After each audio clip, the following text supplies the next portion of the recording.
Assalamualaikum warahmatullahi wabarakatuh. Alhamdulillahirabbil alamin. Salatu wassalamu ala asrofil anbiya wal mursalin wa ala alihi wasahbihi ajmain, amma ba'du. Yang saya hormati Ibu Dr. Siti Nurjanah, Magister Agama, sahabati mahasiswi Institut Agama Islam Ma'arif NU Lampung yang berbahagia. Perkenalkan, nama saya Bambang Wahyudi, semester 7 program studi Awalusyasiyah. Pada kesempatan ini saya akan mempresentasikan makalah kepengacaraan yang berjudul Konsep Umum Advokat. Makalah ini dilatar belakangi oleh adanya beberapa asumsi dan interpretasi masyarakat yang menuai perbedaan ketika memaknai advokat, sehingga dapat dirumuskan beberapa masalah. Di antaranya adalah yang pertama, apa yang dimaksud dengan advokat? Yang kedua, apa dasar hukum dan bagaimana sejarah perkembangan advokat? Kemudian yang ketiga, apa saja macam-macam advokat? Nomor 4, apakah sasaran dan identifikasi advokat? Kemudian yang nomor 5, apakah yang dimaksud dengan paralegal? Kemudian yang nomor 6, apakah yang dimaksud dengan laboratorium klinik dan bantuan hukum atau LKBH? Ibu dosen dan sahabat-sahabat mahasiswa-mahasiswi yang saya hormati,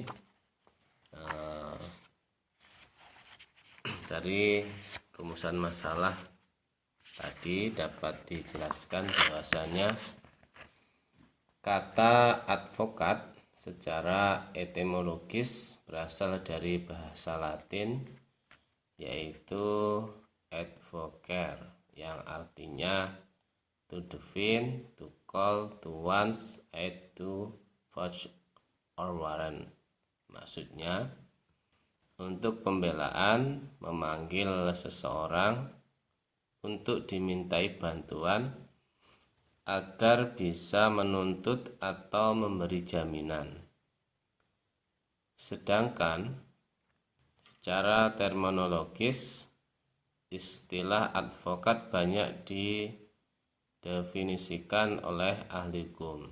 Di antaranya adalah Yuda Pandu, yang mendefinisikan advokat sebagai orang yang mewakili kliennya untuk melakukan tindakan sesuai kuasa yang diberikan, untuk berpendapat, melakukan pembelaan dan penuntutan dalam persidangan.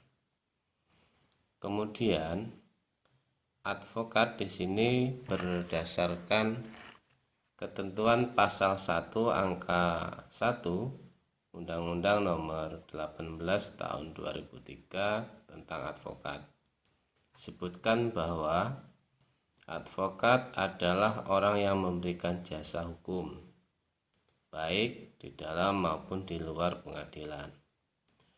Lebih lanjut, dalam ketentuan pasal 1 angka 2 Undang-Undang Nomor 18 Tahun 2003 dijelaskan bahwa yang dimaksud dengan jasa hukum adalah jasa yang diberikan advokat berupa memberikan konsultasi hukum, bantuan hukum, menjalankan kuasa, mewakili, mendampingi, membela, dan melakukan tindakan hukum lain untuk kepentingan hukum etika.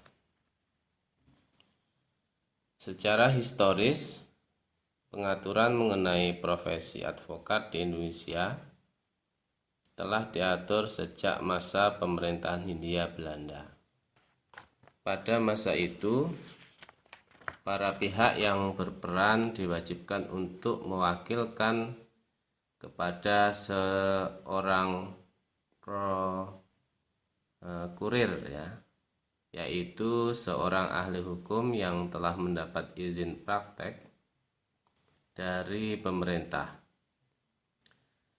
Kewajiban mewakilkan ini bagi pihak penggugat diatur dalam pasal 106 ayat 1 dan bagi pihak tergugat diatur dalam pasal 109 BRF. Pemerintah Hindia Belanda sendiri telah mengatur tentang profesi advokat melalui RO, yakni State Split 1842 NR 23 Junto State Split 1848 NR. Bab 6 pasal 185 sampai 192 yang mengatur tentang advokat dan procurer. Sementara itu, pengaturan mengenai pengawasan advokat atau procurer diatur dalam State Split 1926 NR 487. Kemudian, jenis bantuan hukum atau advokat dapat digolongkan menjadi dua kelompok besar, yakni sebagai berikut. Yang pertama yaitu bantuan hukum yuridis individual, yaitu bantuan hukum merupakan hak yang diberikan kepada warga masyarakat untuk melindungi kepentingan individual. Kemudian yang kelompok yang kedua yaitu bantuan hukum kesejahteraan, yakni bantuan hukum yang merupakan hak akan kesejahteraan yang menjadi bagian dari kerangka perlindungan sosial yang diberikan oleh welfare state atau negara yang sejahtera. Ada beberapa hal yang menjadi sasaran dan identifikasi advokat, diantaranya adalah sebagai berikut. Yang pertama, pengambil keputusan. Adapun hal yang perlu diidentifikasi adalah A. Siapa, jumlah, lokasi, dan jenis kelaminnya. Kemudian yang B. Pengetahuan tentang masalah atau isu advokasi. Kemudian C. Saluran untuk mencapai pengambil keputusan. Kemudian D. Keahlian khusus, misalnya pembicara atau negosiator. Kemudian E. Seberapa jauh pengaruhnya terhadap isu advokasi. Dan yang terakhir, apakah mendukung atau menentang isu advokasi. Itu adalah identifikasi daripada pengambil keputusan. Kemudian yang kedua adalah sekutu, teman atau mitra. Adapun hal yang perlu diidentifikasi adalah A. Siapa, jumlah, lokasi, dan jenis kelaminnya. Dan yang B. Pengetahuan tentang masalah atau isu advokasi. Kemudian C. Jejaring kerja dan besarnya kelompok. Kemudian yang D. Kekuatan spesial seperti hubungan dengan media, kemampuan mobilisasi massa. Kemudian E. Pengalaman masa lalu di bidang advokasi. Kemudian F. Keinginan untuk membagi pengalaman, keahlian, dan sumber daya. Dan yang terakhir, harapan bergabung sebagai anggota sekutu. Nah, ini adalah cara mengidentifikasi kepada sekutu atau teman atau mitra kita. Selanjutnya yang ketiga adalah kelompok bertahan atau menolak lawan. Adapun hal yang perlu diidentifikasi adalah yang pertama siapa, jumlah, lokasi, dan jenis kelaminnya. Kemudian yang selanjutnya pengetahuan tentang masalah atau isu advokasi. Kemudian yang selanjutnya alasan bertahan atau menentang. Kemudian yang D, bagaimana menjangkau kelompok oposisi. Kemudian E, kepada siapa kelompok tersebut berkonsultasi dan melihat kelemahan dan kekuatan.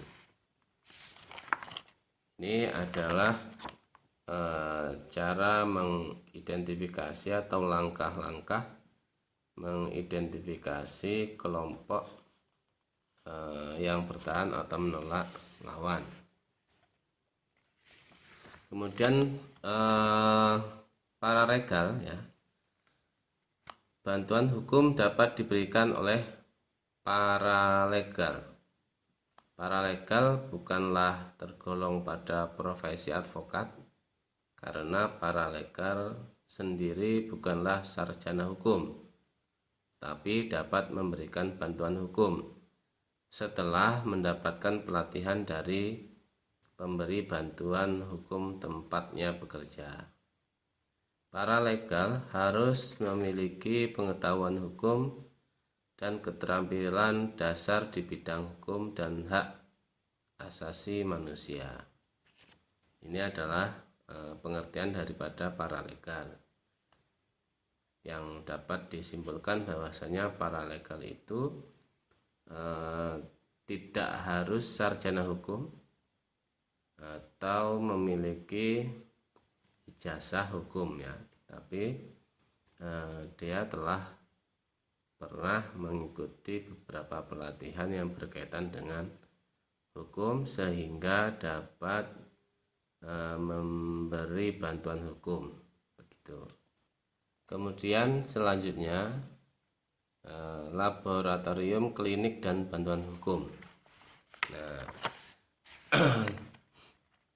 laboratorium ini adalah salah satu penyelenggara bantuan hukum. Secara garis besarnya terbagi dalam beberapa wadah. Yang pertama, menurut Mulyana W. Kusumah, wadah bantuan hukum meliputi A, atau yang pertama adalah organisasi yang bernaung di bawah Fakultas Hukum Negeri dan Swasta. Kemudian yang kedua, organisasi yang dibentuk oleh organisasi profesi. Kemudian yang ketiga, organisasi yang berkaitan dengan kekuatan sosial, organisasi yang dibentuk oleh kelompok kepentingan, dan yang terakhir adalah organisasi yang didirikan oleh kelompok-kelompok sosial. Demikian pemaparan atau presentasi makalah kepengacaraan yang berjudul Konsep Umum Advokat.